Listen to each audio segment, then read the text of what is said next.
myself out was you introduced me to the manufacturer or the source of creation itself. And yet this is still not something that's in my experience. Is this eventually something that will become in my experience?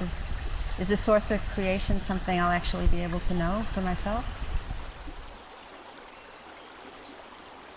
Right now you're mostly, not totally, but mostly enjoying only the effects of being introduced to the source of creation. If you have to know it totally, what is it that's limiting us? Let's understand this. See, right now this water, you don't experience this water as yourself.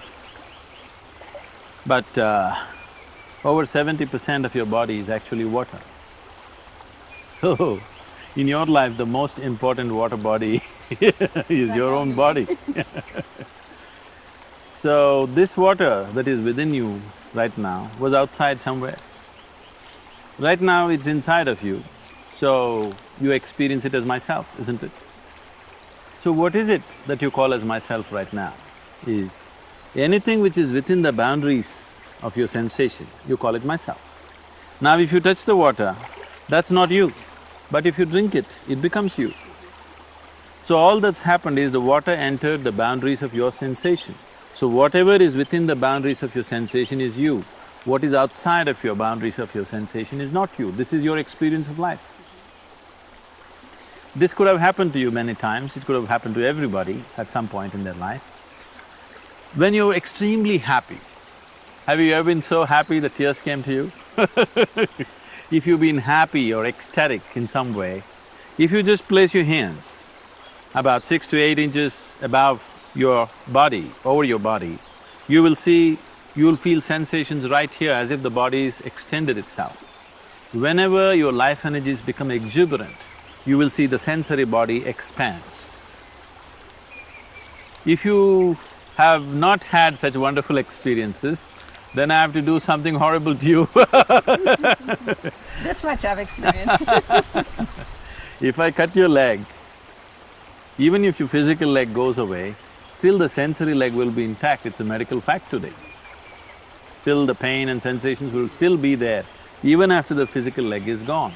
So the sensory body has an existence of its own, beyond the physical body. So the whole science of yoga is just about this. The word yoga means everything has become one. Yoga means everything has become one in your experience. How can everything become one in your experience? Modern science proves to you that the whole existence is one energy, but you don't experience it that way. Religions of the world have been screaming for a long time that God is everywhere. You don't experience it that way. So when we say yoga, that means we are not willing to settle down for scientific deductions or religious beliefs. Deductions and belief systems are not good enough for you, you want to know it. That is the problem of a seeker, he wants to know it. If you make your life energies phenomenally exuberant, you will see this sensory body can become as large as the existence itself. You will experience the whole existence as a part of yourself. That is when we say you are in yoga. Yoga does not mean standing on your head, holding your breath or twisting yourself out, no. Yoga simply means use whatever method you want to use. There's every kind of yoga. There is no activity in the world, there is no activity that human beings can perform which is not yoga. If it is done with the right sense, it will become your yoga. Because anything that leads to inclusiveness, anything that leads to help you to experience life in a larger way than the way it is, which is a longing of every human being. So if you want to have a larger slice of life, the best way is to include everything as a part of yourself. If you have for a moment included something as a part of yourself, it has always been a big experience. For most people, love is the biggest experience they have in their life because it's a moment of inclusion. On the level of their emotion, they include it. That's what made them feel that it's such a profound experience for them. It could have happened in so many different ways. If it finds a pure, basic physical expression, then we call that sexuality. If it finds an emotional expression, we call this love, this longing to include. If it finds a mental, psychological expression, generally in the society it gets labeled as ambition, conquest. If it finds a conscious expression, then we call it yoga. So yoga is not different from what you're doing with your life already. Already with your life, you're trying to include more and more.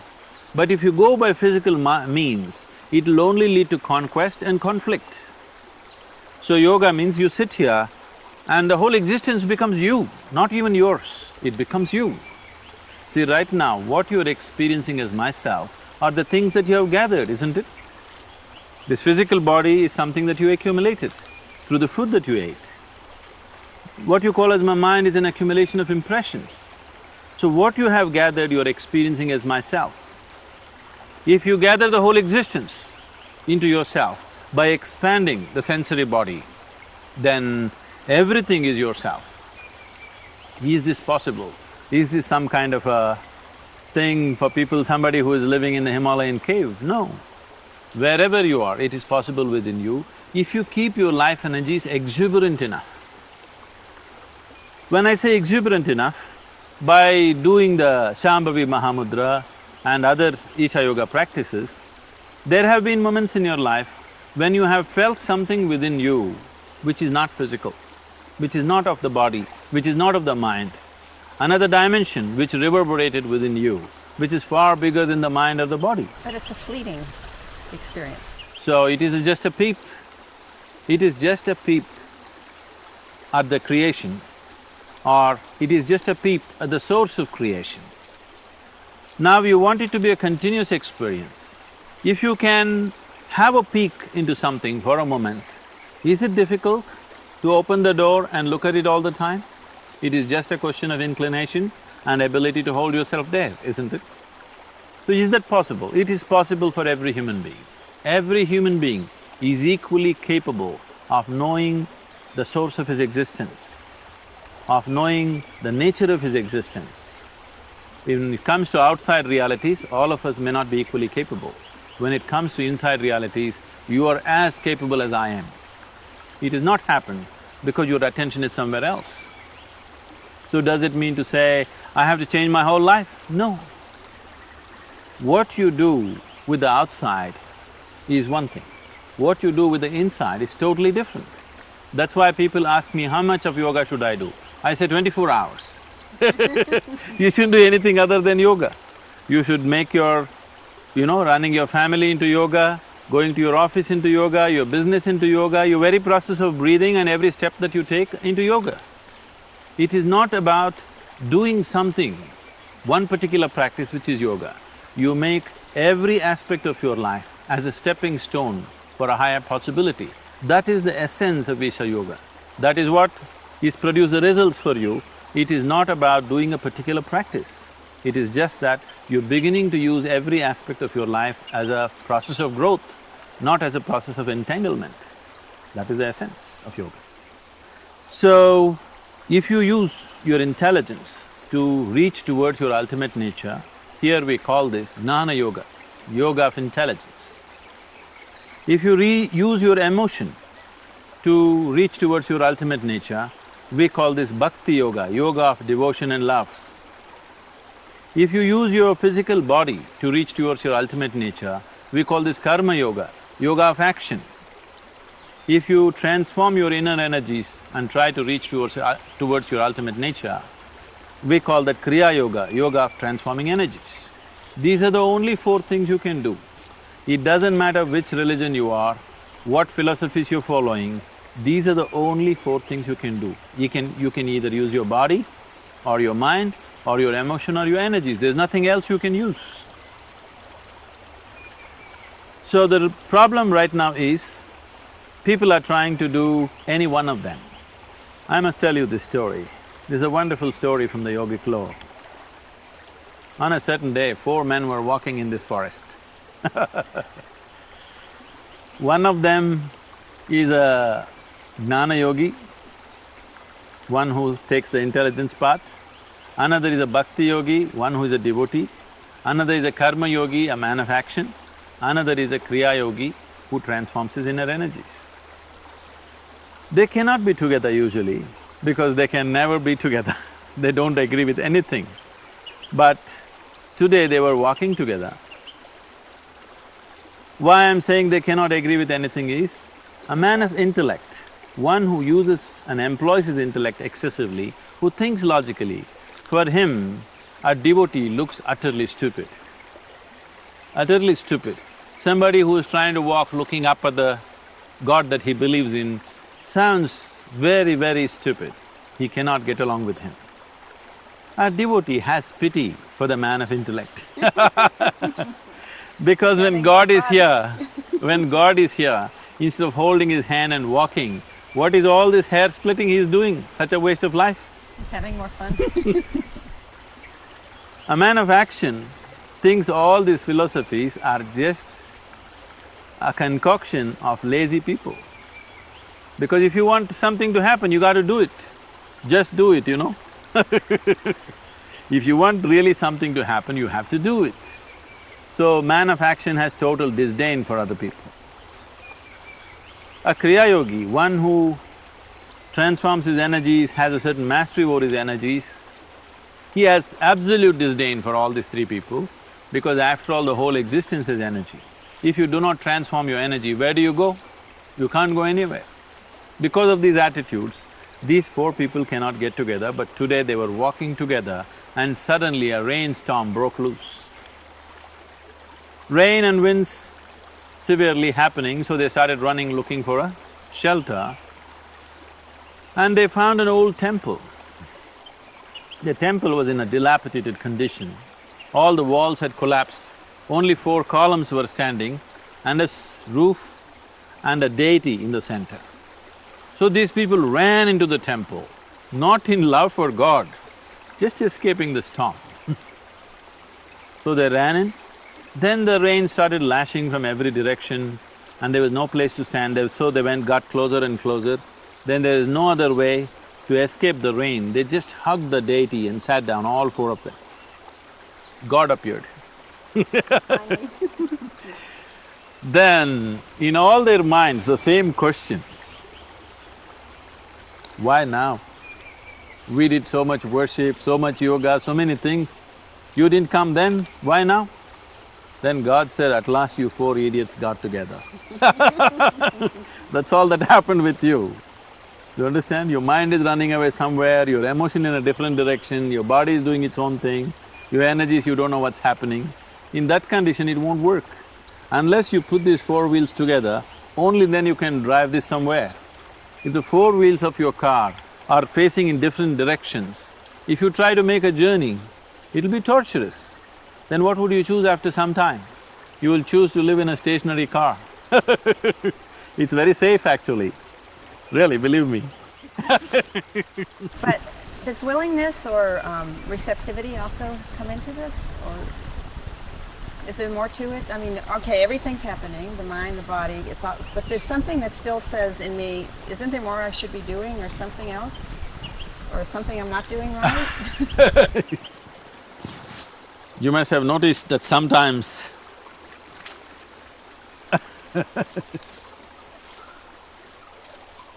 with some people I'm very gentle, with some very rough. Sometimes the point has to be made, people don't get it that simply. They're so wrapped up in their own conditioning of the mind. Whatever you say, whatever you do, they keep going back to their old patterns because the old patterns have such a power on their life. The very way they think, feel, understand and act and perceive life is determined by their old impressions. If you have to break that, sometimes you need a more forceful approach. Gently forceful. Sadhguru, how do likes and dislikes fit into this, and comfort? Are you comfortable on the rock? I am. So it's not that yogis don't like comfort, they're extremely comfortable. They're absolutely comfortable, I'm absolutely comfortable within myself. So where I am, in what kind of physical situations I am, is not an issue for me.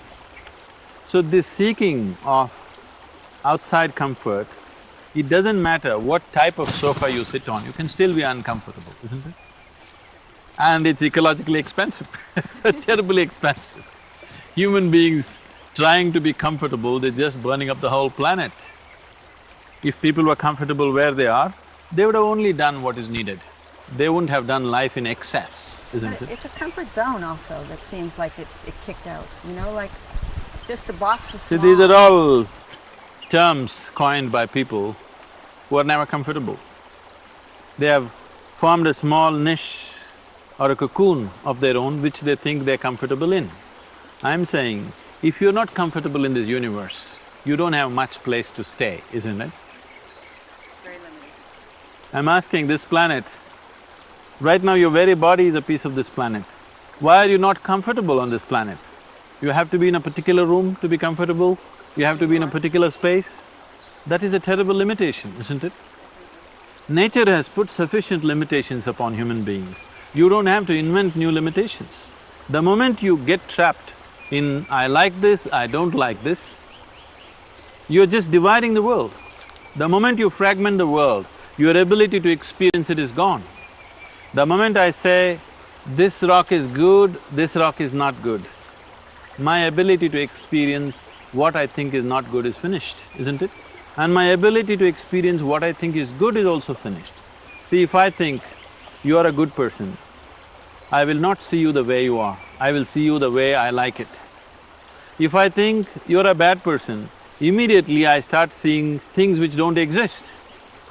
If you think something is good, you lose contact with reality. If you think something is bad, you lose contact with reality. If you like something, you lose touch with reality. If you dislike something, you lose touch with reality. Only if you see everything the way it is, you're in touch with reality. And reality is the only doorway to the beyond. If you want to go somewhere, you can only start from where you are right now, isn't it? This has been a shift since I've been here for me. I'll catch myself putting these labels on, I don't like this, I like this. And there's also something there now that says, why? Why are you labeling? It's fine. And it's a different experience than it was. I'm not talking about being judgmental or non-judgmental, not those kind of things. All I'm saying is, the very basis of the trap for a human being is likes and dislikes. You like this, you don't like that, you're shutting off a huge part of the world for yourself. And then you wonder why you feel trapped. You have to feel trapped because you set up the trap. This is a self-made trap. Because the trap is an inside job, you need a little bit of outside help.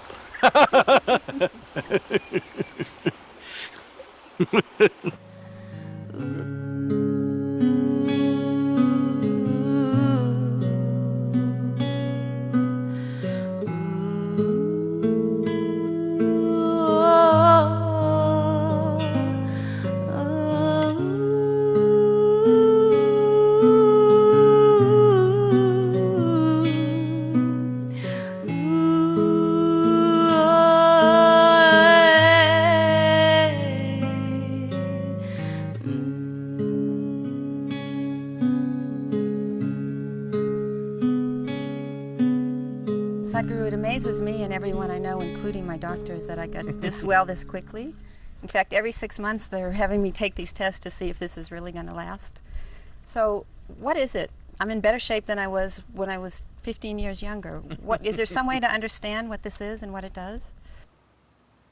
So, your doctors are wondering whether this is a permanent fix? It is not. This will last only as long as you live. Well, that'll be good enough. So what is it? Is there some way I can understand for myself how it works? See, the human body, the understanding of human body in today's medical science is so outwardly.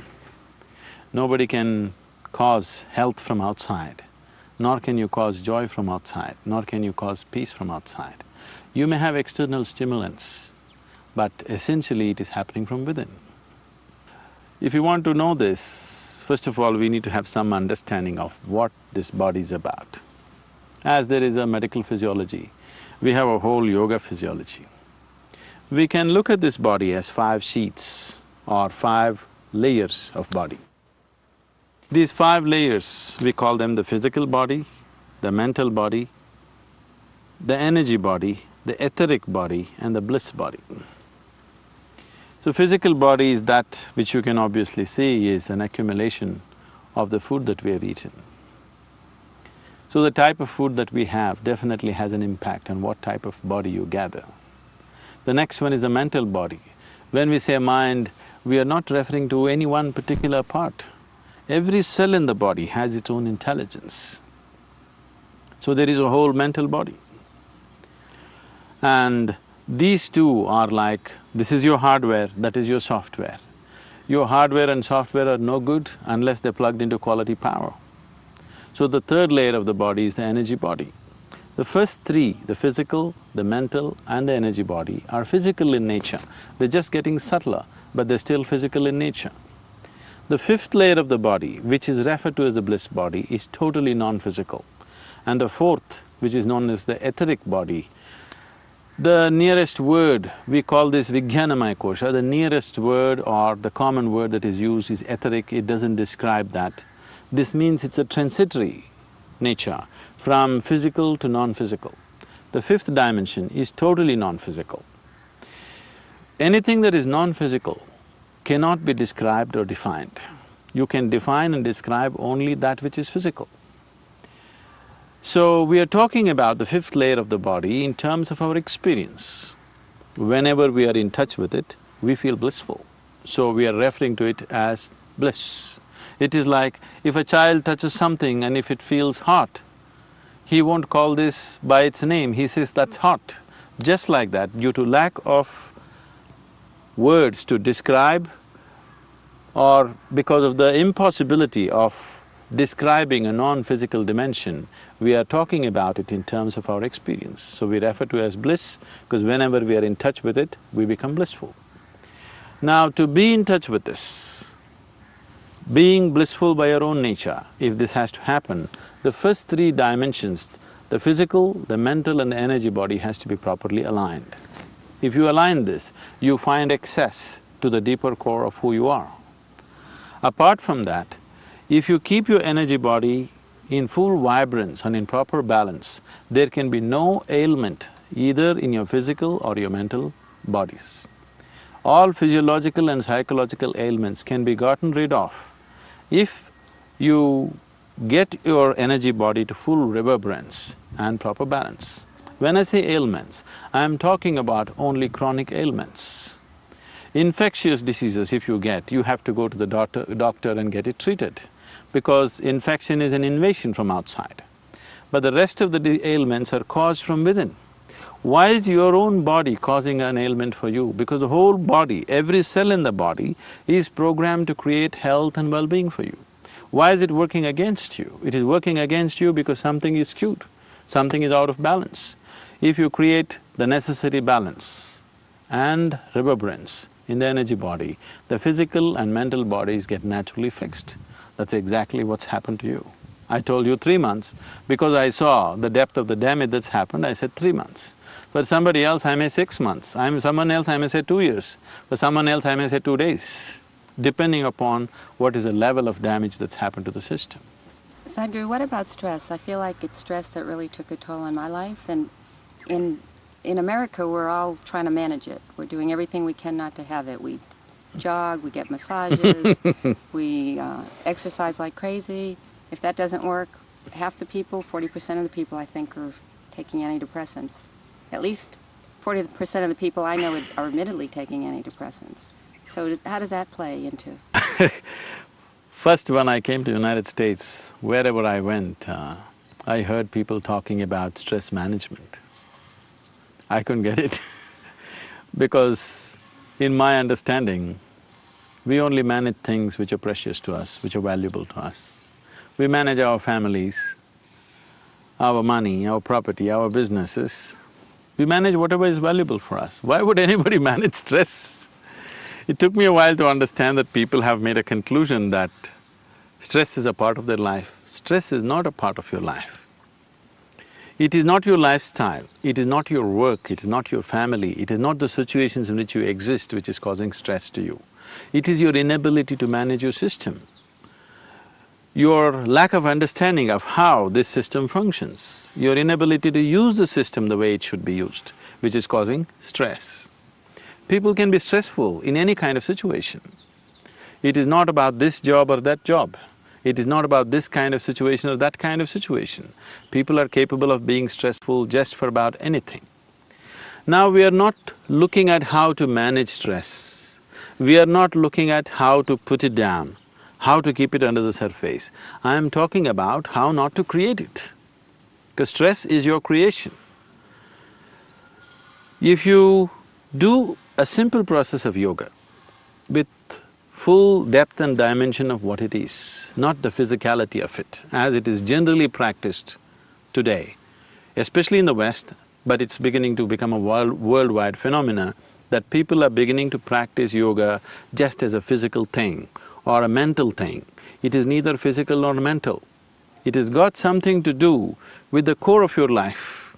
If all of you is not involved in the yoga that you do, if it is not being transmitted to you, it is just been taught to you, it is a bundle of instructions, not an initiation. If that is so, you are using yoga like you're using an airplane, like a car. Suppose I gave you an airplane, you don't know what it is, you knew only automobiles. It'd stay on the ground. So, these two things, these two ugly things are hitting your buildings and your lampposts, so you chopped off the wings and you drove around and you were happy. You are happy, your backache is gone, your thyroid problem is fixed. But I will cry, because a man who knows what it means to fly, when he sees an airplane with chopped off wings, he will cry. So right now when I see the yoga that is going on all over in a large scale, it makes me feel like crying, but then the world would be flooded because too much of it is happening, so I laugh. So right now, this is not a solution. I want you to understand, yoga is not a solution for your stress. There is no need for stress. Yoga is removal of the problem, that you don't create stress, that's all. If you don't create stress, then why do you need a solution for it? Stress is your making. It is not the situation which is making stress, it is your making. So, if your experience of life, if you get little deeper access to the experience of life within you, you will distinctly know this and you will drop it. So that is the essence of Isha Yoga.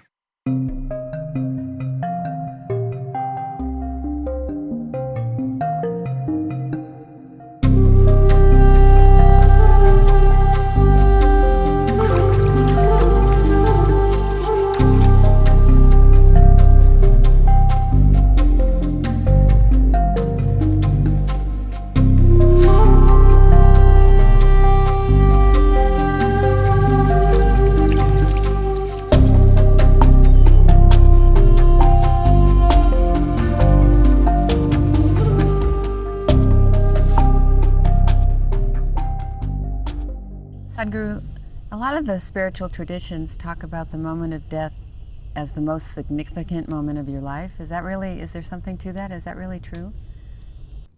All those moments before that moment are very important. Every moment? All the moments before that moment in your life are most important. If you don't realize that,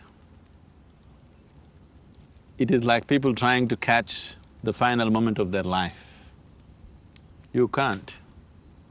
Unless you have caught lot of moments in your life as a deep, penetrating experience for yourself, you just can't catch the final moment of your life. You try this and see. Tonight, when you go to bed and you want to sleep, just see if you can maintain an awareness of the final moment of transition from wakefulness to sleep. Do that and see. If you can manage that, phenomenal things will happen in your life, phenomenal things. Things that you never imagined possible will become a reality. If you can just manage a moment of awareness, that moment when you're transiting from wakefulness to sleep, if you do that, you will also transit from life to death in full awareness. Yes, it has many implications, many consequences. But this whole idea of death, as it has been spread around in the world today, let's look at it this way. Have you Did you ever die? No. No, so you have no experience of it. Did you ever see a dead man? No. You've seen dead person? No, No. you might have seen dead bodies. Did you meet anyone who actually died and came back and told you, I had died like this? I haven't. No. There are people who have had near-death experience. Near is not good enough. I nearly ate, is it good enough? Not at all. So I nearly died is not good enough. I nearly lived, is it good enough? No. So, you haven't experienced it, you haven't seen it, nor have you had a first-hand information from anybody. So from where did you get this idea that there is something called as death? Death is a fiction created by ignorant people. Death is the creation of people who live their lives in total unawareness. There is only life, life and life alone, moving from one dimension to another dimension to another. There are many dimensions to the life process. So once that it passes the dimension of being embodied in a physical frame, we generally consider that as death. You need to understand that the moment you're born, you have a death sentence upon you. When, where and how is the only question but you're on a death row. Your death is confirmed, isn't it? Definitely. We don't know whether you'll get educated or not. We don't know whether you'll get married or not. We don't know whether you'll know joy or not. We don't know whether you'll know misery or not. But we know one day you will die. That one thing is guaranteed. We don't like it though. You don't like it because you have wrong ideas about it. There's a beautiful story in the yogic law. It is part of the Indian tradition that when someone builds a new dwelling or a house, they invite a sage or a yogi to come and bless the house. Because it's a new space, they want it to have a certain, positive spiritual reverberance, so they always invite a sage. Yogis are invited to new homes. So they invited a yogi, a certain rich family built a beautiful house, they invited the yogi. They welcomed him wonderfully, they treated him like a king, they served him food. Then, time to leave, then both the husband and wife came and asked for a blessing. Then the yogi said, first let your parents die, then you die, then let your children die. The man freaked out. He said, you fool, we treated you like a king, and now you say, first my father should die, then I should die, then my children should die, what is this nonsense? The yogi was surprised, what did I say wrong? Would it be good if you died before your father? Or would it be good if your children die before you? Terrible. There is nothing wrong with death, it has to happen. Only because there is death, there is life. It is just that we are only concerned that it doesn't happen in an untimely manner, that we don't want our children to die before us. If we want it to happen in a proper order of life. If it happens in a proper order, it is beautiful, that means your life has gone well. Now this whole fear about death is simply because you have no idea about what it is. You have formed ideas about everything, just about everything. But no matter what ideas you formed about life, when you're confronted with the moment of death, you really don't know anything. That's one space of life which has remained uncorrupted by human mind. Everything else we have corrupted, isn't it?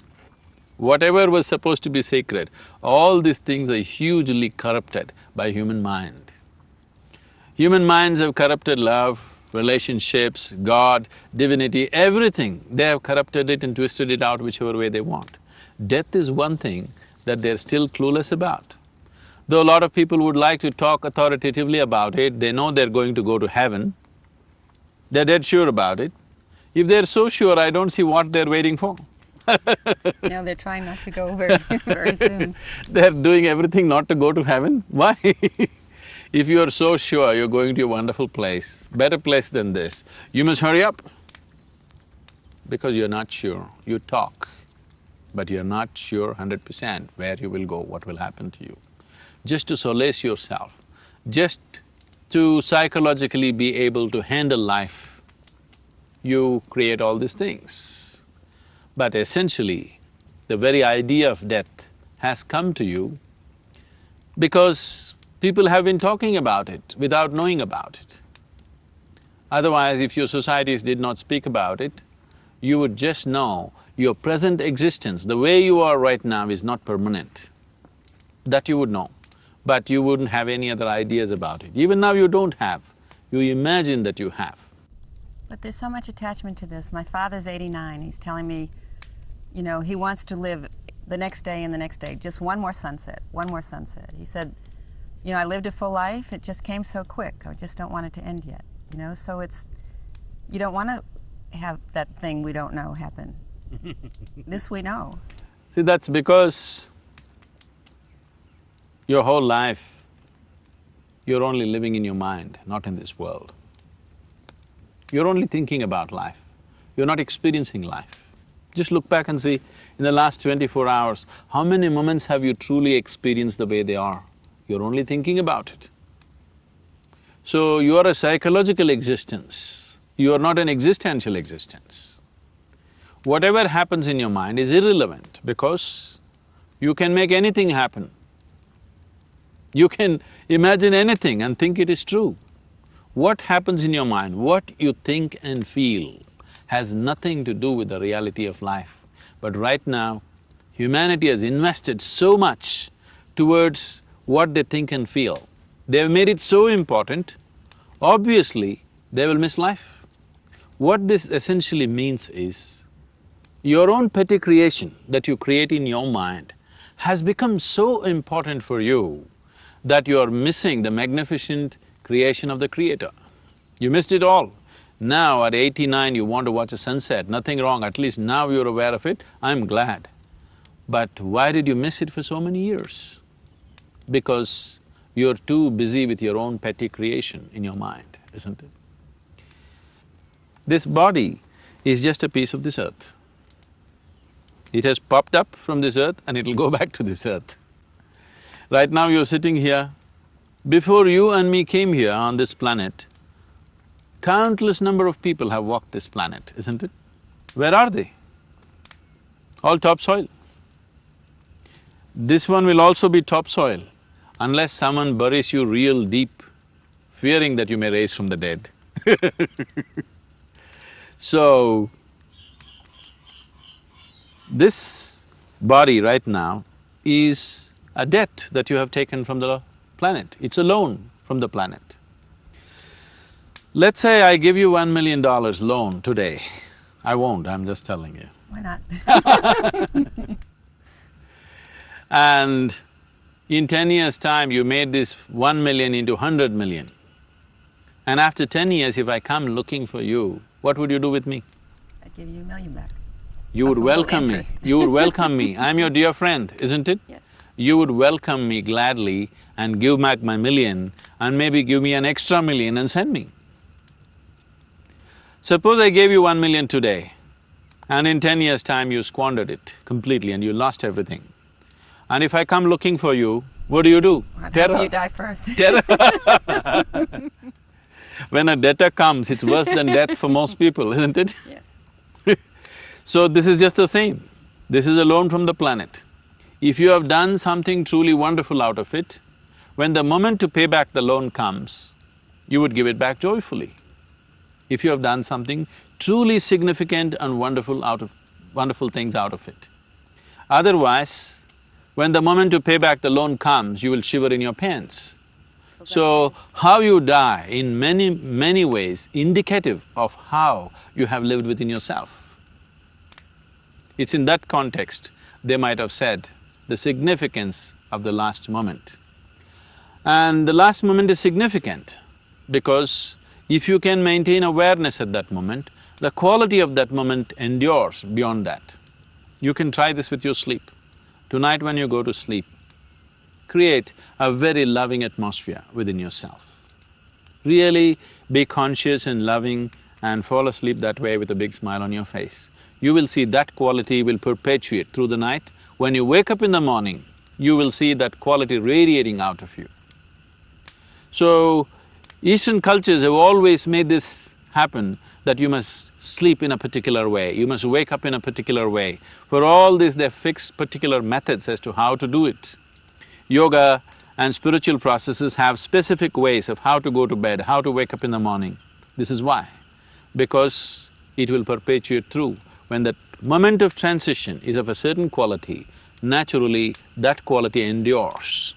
So when that moment of death is of a certain level of awareness or pleasantness, naturally that pleasantness and awareness will endure. Because when you're here in this embodied form, when you are here with this body and this conscious intellect, you have a discriminatory mind. Right now, whatever is offered to you, you can choose. But once you have left your body and your discriminatory mind, after that you don't have choices, you only move by tendencies. Whatever your tendency is, accordingly you will move. So are you saying we're less conscious when we drop our body? See, there's always been this, harboring this hope that… It is not about being conscious or maybe not conscious. you'd know something You when have you dropped lost your your body. discriminatory intellect. Now that there's a discriminatory intellect, if I give you a mud ball and an apple, you can look at this and eat the apple, not the mud ball.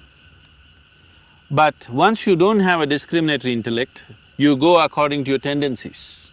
Even right now, so many people on this planet are causing misery to themselves, not because they want to, they're going by their tendencies, they have become compulsive. Compulsiveness simply means that you're not exercising your discriminatory intellect. You're not aware enough to do that. That is true even now for most people.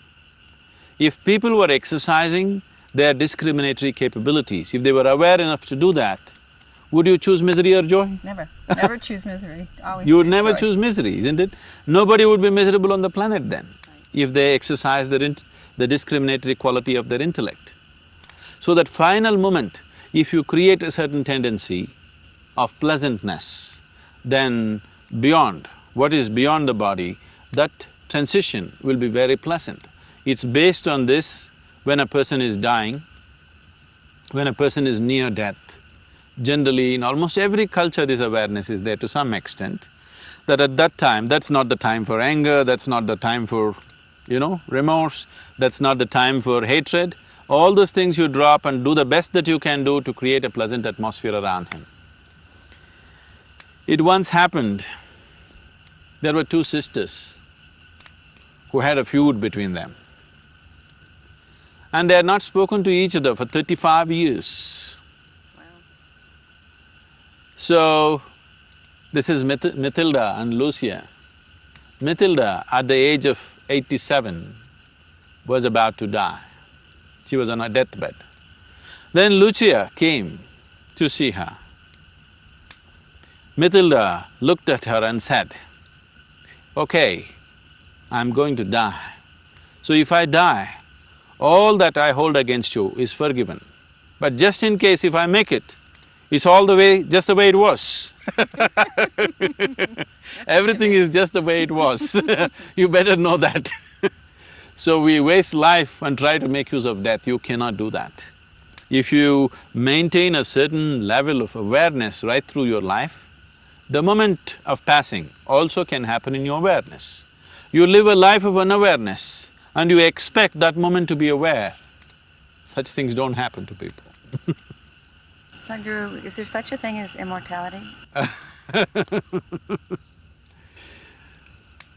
See, the very idea of life being what it is has come to you only because of the mortal nature of what it is right now. The spiritual process for a human being always begins only when he thinks about death, not when he thinks about God. When he thinks about God, he only thinks of living better, having more things, having a better life, having an easy ride. But the moment he starts contemplating on his mortal nature, that's when he begins to think, what is this all about? It's true for me. What is before this? What is beyond this?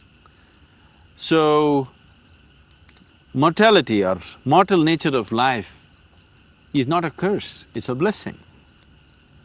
What we need to understand is, what you call as my body is something that you have gathered. What is the big deal about giving it back? You're making it such a big deal because you are so identified with things that you're gathered. You become that. In your experience of life, you've become the things that you have gathered. Because you have become that which you have gathered, this is the essence of ignorance. This is the essence of pain, this is the essence of misery, this is the essence of suffering, that you believe yourself to be something that you are not. This is the essence of chattering mind. People come and ask me again and again, Sadhguru, I try to meditate, my mind is going all over the place. The moment you identify yourself with something that you're not, your mind will not stop for a moment. You do what you want. The only way to stop it is either shoot you in the head or you come to an awareness as to what is you and what is not you. If you come to that, mind will become utterly still. If I sit here for 5 days, I will sit here without a single thought. That may sound dumb to you, but no, because life, the phenomena of life is far bigger than thought. What can you think? The creation is so big. Life is such a absolutely unfathomable phenomena, but now you're engrossed in your own thought because you're identified with things that you're not and you're helplessly trapped in thought. Because you're trapped in thought, now you have to glorify that, otherwise you'll feel like a fool. Right now, the thought process, humanity has paid such importance to thought process to a point where somebody went to the extent of saying, I exist because I think. It's not so. You can think because you do exist. Your existence is first, but that's been completely missed. Because the experience of your existence has been missed, whatever you have gathered in the form of body and mind has become so important. Now dropping it has become such a big problem. Once you're existentially here, that is, your experience of life is beyond the limitations of what you have gathered, that is, beyond the limitations of your physical body and your thought process and mind, then living and dying are not two different phenomena. They're the same. Every moment, you can say right now I'm living, or you can say I'm dying, because you're actually dying. One day the process will be complete, but you're actually dying. You may do many things in your life, you may do them or you may not do them. This is one thing you will do. You need to understand, from your birth till the last moment, you are walking in a straight line, straight towards death. You may look this way at the mountains, you may look that way at the lake, you may look at relationships, you may fall in love, you may suffer, you may enjoy, but essentially every moment of your life, you're walking straight towards your grave. So that is the most inevitable thing. And that's the only thing which enhances the quality of your life. I am not saying you must choose to die. Death does not need your assistance. Because whenever death happens, it happens with absolute efficiency. Death is always super efficient. It's only life which needs our assistance. It is only life that can be enhanced constantly. So your focus is on life, but unless you embrace death, you cannot live. If you try to avoid death, all that will happen to you is, you will end up avoiding life. If you are every moment afraid, what will happen to me, or will I die, you will only avoid life. You will not avoid death. Because what you call as death is just a transition of life, which has to happen. So immortality is a very immature idea. Unless you go beyond the physicality of life, everything that is not physical is always immortal. It is only the physicality which is mortal. So if your experience of life right now transcends the limitations of the physical, you're already immortal. I'm immortal because I don't exist.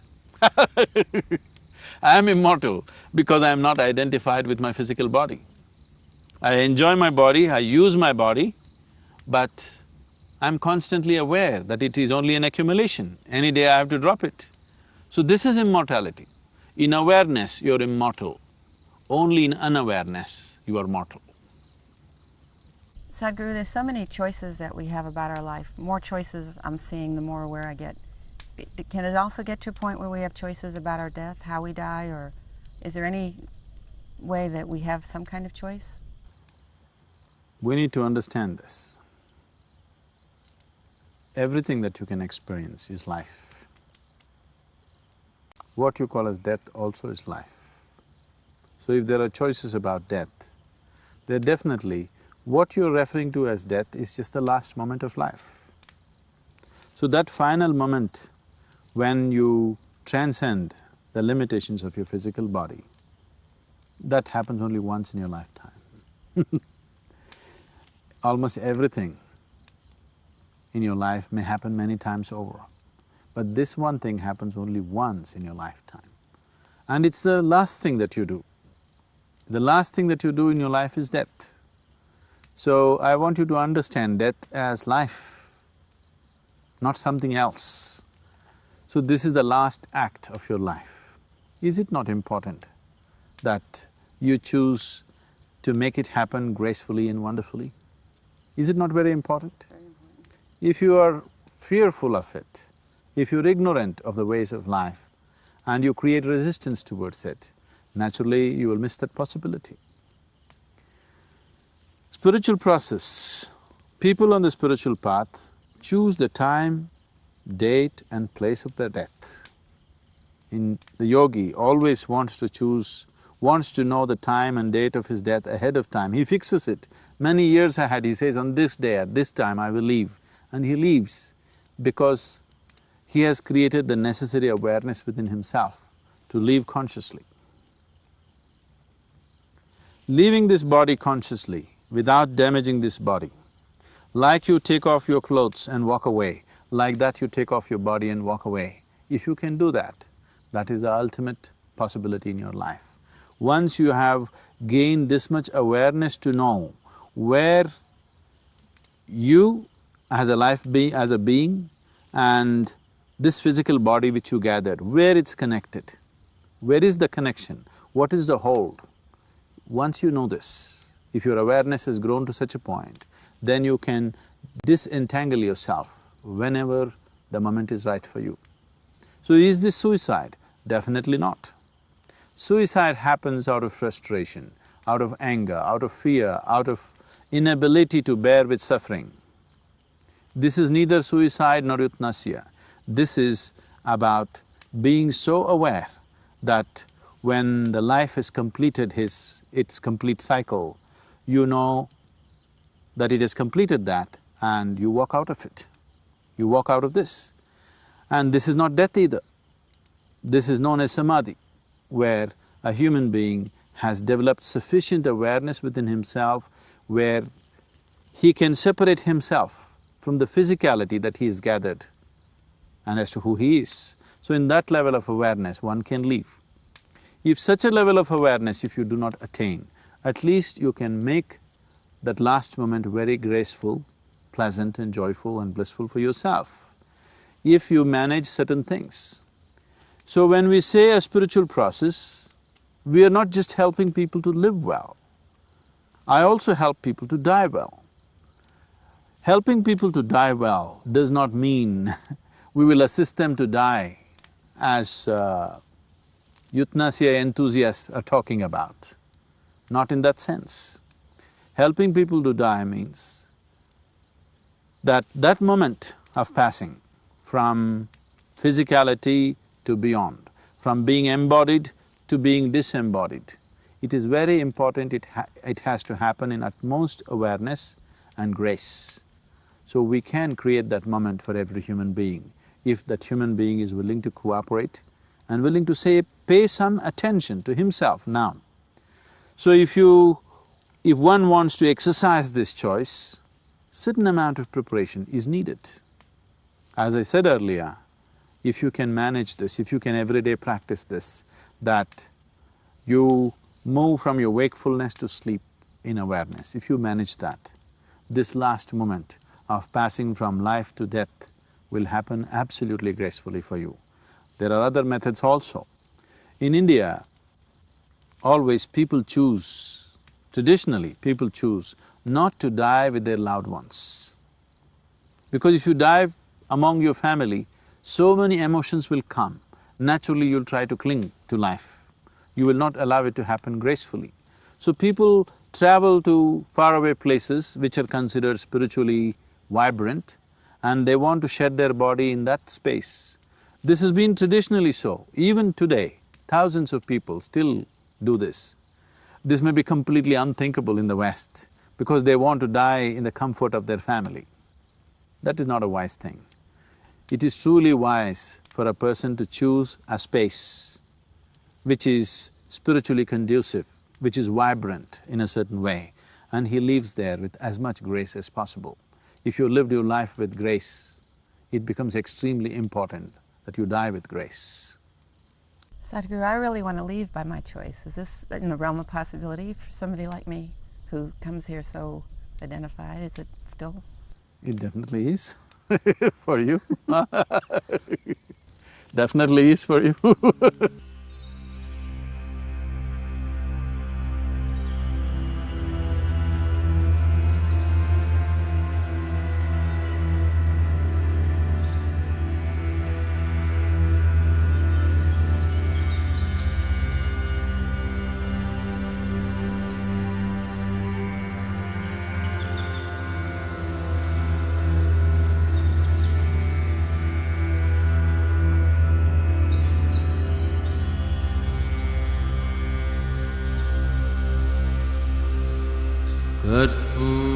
कर्पूरगौरं करुणावतारं